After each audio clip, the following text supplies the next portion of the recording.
guys, welcome back to Rich Simplifying Daddy on his holiday day 2.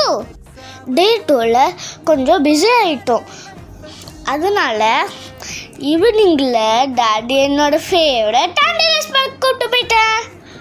இங்கே பாருங்க guys, நான் எப்போவுமே இந்த மாதிரி சைட்லலாம் ஆப்போசிட் சைடில் ஏற பார்ப்பேன். ஆனால் இந்த ஸ்லைடில் ஏறவே முடியல. நான் ட்ரை பண்ணிகிட்டே இருந்தேன், ஆனால் ஏற முடியல.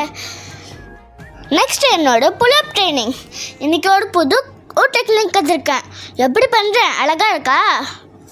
இங்கே பாருங்க, இதுதான் என்னோடய ஃபேவரட் திங். நான் ரொம்ப நாளாக இதுக்கு ப்ராக்டிஸ் பண்ணிகிட்டு இருந்தேன். அண்ட் இப்போ தான் நான் தைரியமாக போக கற்றுக்கிட்டேன். இங்கே பாருங்க கைஸ், எவ்வளோ லைட்டெல்லாம் ஆஃப் பண்ணிட்டாங்க. ரொம்ப லேட்டாக தான் நாங்கள் இருந்தோம். லைட் ஆஃப் பண்ணதுனால நாங்கள் போயிட்டோம். அண்ட் என்னோடய பார்க் அட்வென்ச்சர் ரொம்ப நல்லா இருந்துச்சு. Good night. Like and subscribe பண்ணுங்க. பாய்.